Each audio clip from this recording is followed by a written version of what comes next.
Today, I'm checking out the Lzzy Hale limited edition Epiphone Explorer guitar, and I wanted to kind of share a bunch of things with you that I've learned from playing it for about the last week or so. It's been a very, very interesting guitar because there's a lot of things that I'm really impressed with, and then there's a couple things that I think a lot of you are curious about.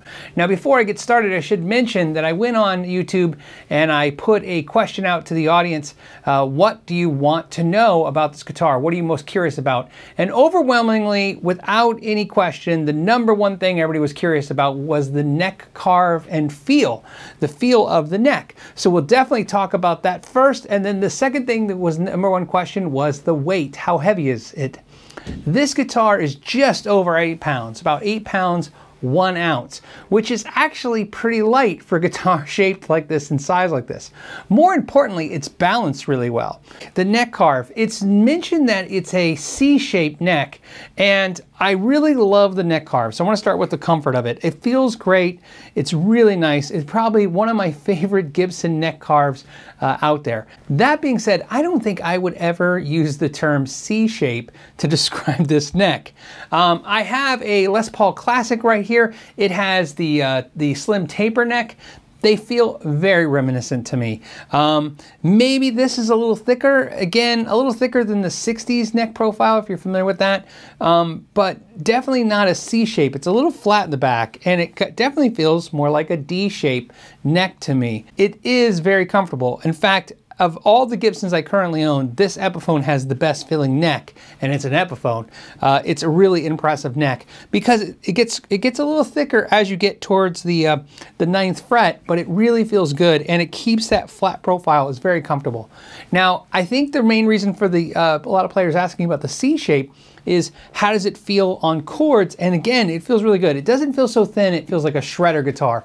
That's what I'm saying. It's a really comfortable neck carve. I think that if you're familiar with most of the 60s shape or slim taper shape of the Gibsons, I think you'll like this even better. Now let's talk about the pickups. The pickups are the Alnico Classic 5s. So they're Alnico 5 magnet. They're trying to mimic the 57 Classic pickups. Things I noticed about the pickups that are interesting. I think the bridge pickup is really, really good. I really like how it attacks. So let's go ahead and show you that.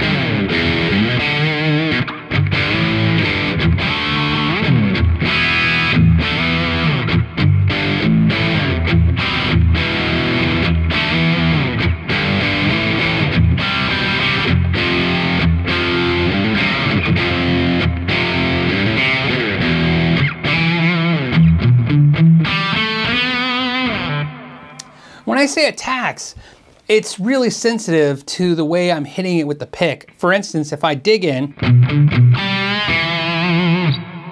really dramatically different than if I'm softer with the, versus even softer with the.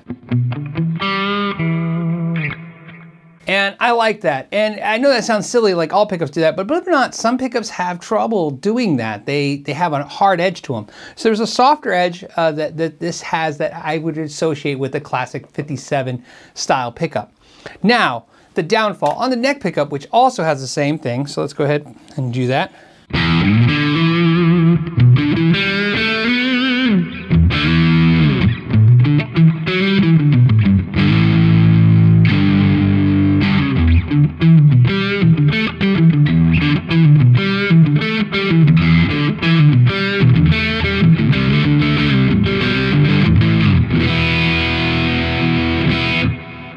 I love them for single notes. The individual notes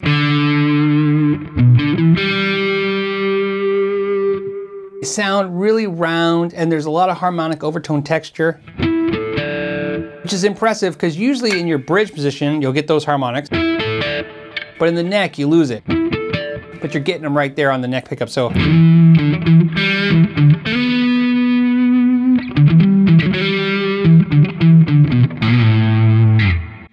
So I love it for that. It's a little muddy. Let's go ahead and show you the clean channel. I'm on the neck, here we go.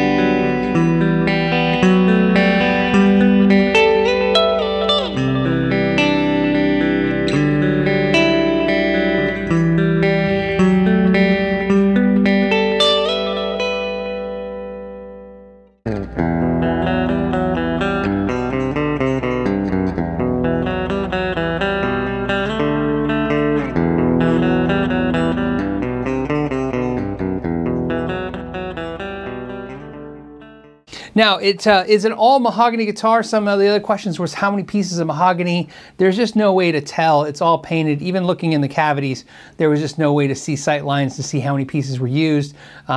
And that's not something I would normally concern myself with.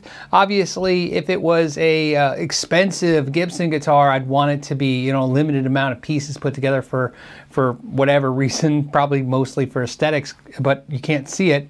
In this case, we don't know, but it is mahogany neck and mahogany body. It is an ebony fretboard, and that's worth mentioning because it's not rich light, which is something that Gibson's been using a lot lately. But more importantly, on the Gibson version, when she did the Gibson version of this, that was rosewood. So there was a rosewood, and I believe they did a Lzzy Hale model with rich light. So this is ebony. It looks fantastic. It could be dyed. It is a bound fretboard, which is very cool, especially on the white, because the white really pops, and then this the binding looks like an ivory color. The nut is Graphtex. It definitely helps the guitar stay in tune. The guitar has not been fighting me since I've had it. A little bit of the G string slipping, a little bit, but really almost no tuning issues whatsoever.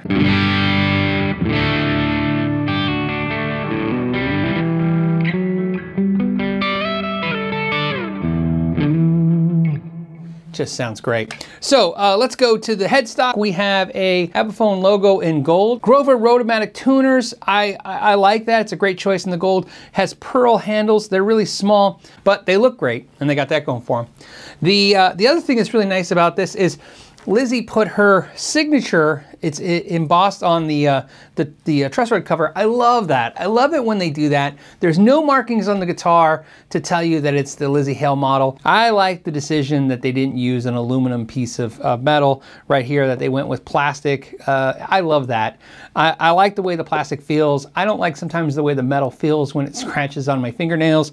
And aesthetically, I think this looks great. Another thing that's really cool is the 7-ply binding that you keep hearing about. I think everywhere I saw this guitar that was mentioned, because it's something I think if I didn't mention it or somebody didn't mention it, you would notice it. And that brings us to the bridge, and the bridge is one of my favorite things. This is the Epiphone Loctone Tunamatic bridge. This is something that I like actually over the bridge they were using on the American Gibson version. It was a Tone Pros bridge, and the Tone Pros bridge, how it works is you get your Allen wrench out and you tighten those things down, and then it holds those in place so that they don't fall off when you're restringing. I've never really found that to be that interesting. There's a little bit of an argument about sustain and quality of tone and transference of sustain if the bridges are somehow locked onto these pieces. The Loctone bridge that Epiphone developed is really, really cool. So what happens is it clips on, it holds on, but you can pull it right off. It just makes it easier for restringing, keeping things under control. It should improve the sustain because they're saying that, you know, obviously because it's more fixed onto the posts. But more importantly, I think it's a cool system. You don't have to worry about getting an extra tool out. You don't have to worry about losing any parts off of it. That brings me to another question that definitely was heavily asked on the questionnaire, which was, what about the gold hardware? How does the quality look? Believe it or not, the quality on the gold hardware looks fantastic. Really impressive. I thought it was going to look a little washed or thin. It looks like it's heavily plated. A lot of times you look at gold hardware, you can kind of look in the light and see where the plating is so thin on the edges, you can kind of see the silver again. This looks really heavily plated in gold. That being said, I want to just warn you, I've never seen any real gold hardware that can last. So again, very impressed with the way the pickups sound. I know a lot of people are going to ask, would I switch them? I think personally, just because as good as they sound for what they are, I really don't think they hold a candle to the 57 Classics by Gibson. I would put 57 Classics in this, just being very upfront about that. Would I feel like I had to? No. But would I want to? Absolutely.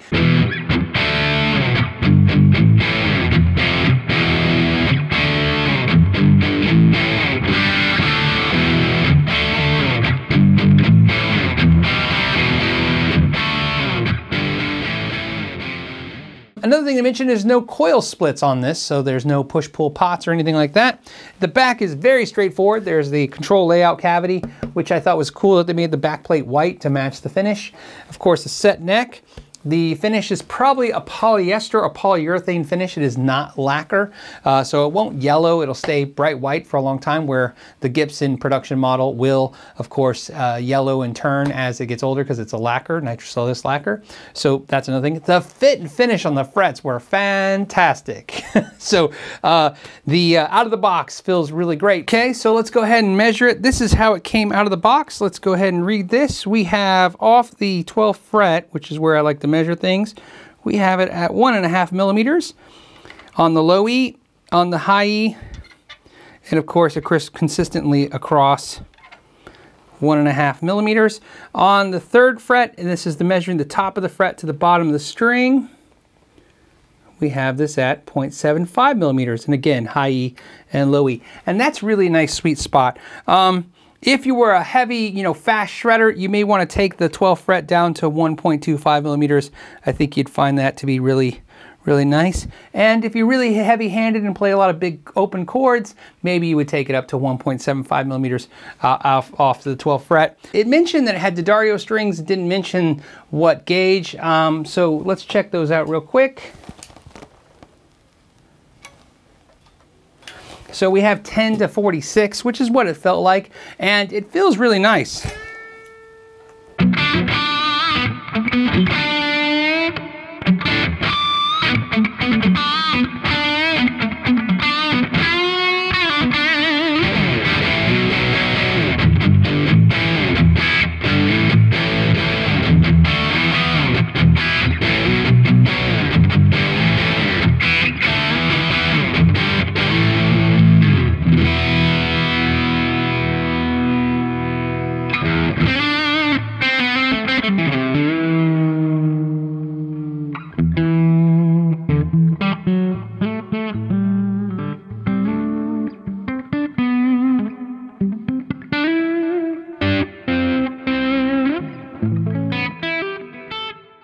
This guitar is $850 US. It is made overseas in China. They did include a case. It's right here. Check out the picture, which is really important because a case for a guitar like this is a little tricky to get.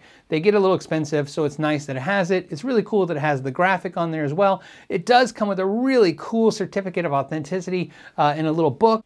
As always, I want to thank you so much for spending some time with me today, especially today because this guitar isn't my typical Strat-shaped guitar I like to check out mostly, but this Explorer has been something I've been wanting to check out for a while because it's probably one of the best looking Explorers I've ever seen. Just my personal opinion.